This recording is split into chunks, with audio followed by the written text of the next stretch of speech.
Hey everybody, it's James from dreamweavertutorial.co.uk and today I'm going to show people with GoDaddy hosting plans how to set up subdomains. Maybe you've always wanted to add a forum or a blog to your GoDaddy hosted website but never knew how to set up the subdomain correctly. For those of you that don't know what a subdomain is, if you imagine you've just purchased a .com domain name, the .com would be your TLD or your top level domain. The domain you purchased would be a subdomain or a second level domain of the .com.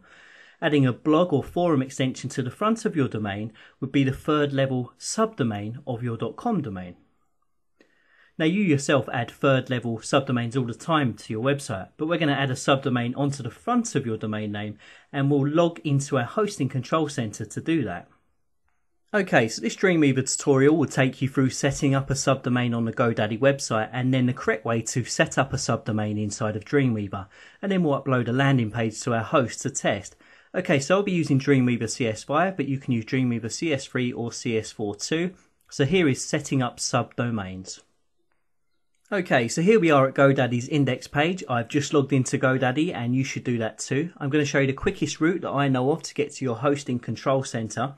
Now GoDaddy's website changes often, so if it doesn't look like this when you watch this tutorial video, just know that you need to get to your hosting control center. The quickest way I know of is to hover over the hosting section of the main navigation and then go to the hosting management on the right hand side and left click. And that should take you to your product section, which will show you your hosting plan, and then you'll be able to click to launch the control center for that on the right hand side.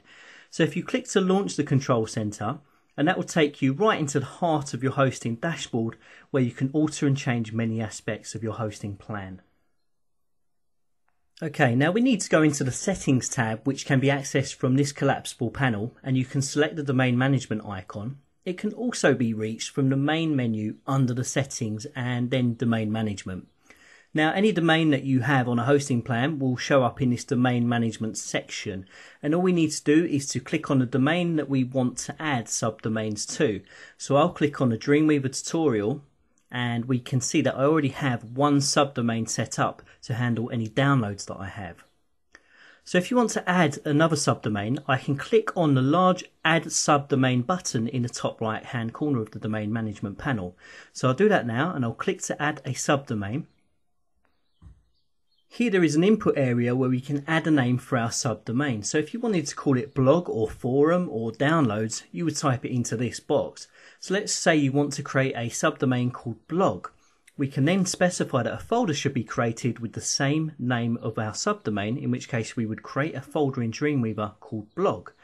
If you wanted, you could have a subdomain called blog but store all of your pages for your blog page inside of a different folder that you specify. But you would still type blog.yourdomain.com into a browser to reach your subdomain. Okay, so I'm going to create a subdomain called blog, so I'll type blog into the input area and then I'll choose to create a folder called blog, the same as the subdomain.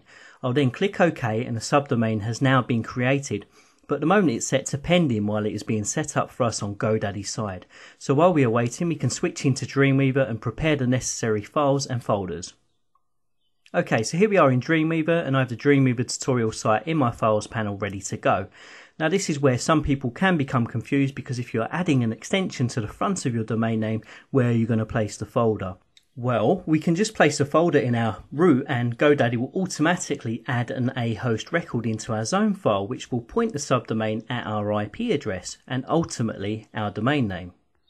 So to add the folder, we can right click on our main websites folder and select new folder from the menu. So let's do that now and right click and select new folder. So whatever you called your subdomain, you can name your folder after that subdomain.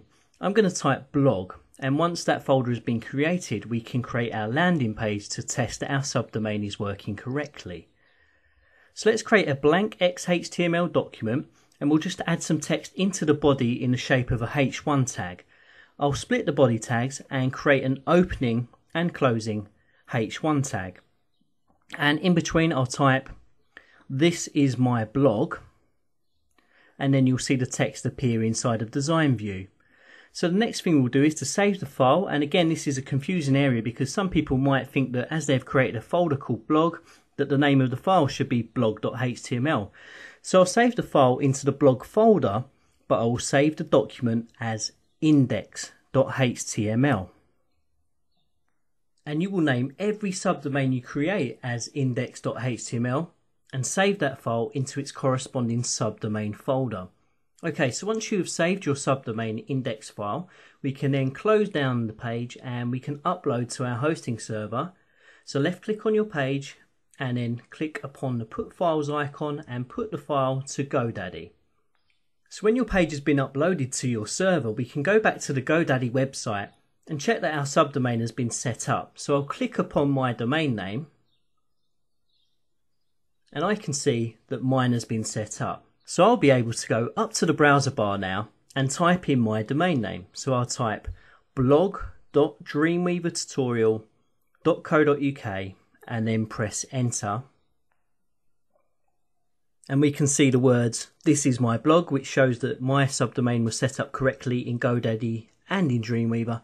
So I hope you've enjoyed this Dreamweaver tutorial. If you have any tutorial requests, put them in the comment section below. And this has been James from dreamweavertutorial.co.uk. Bye for now.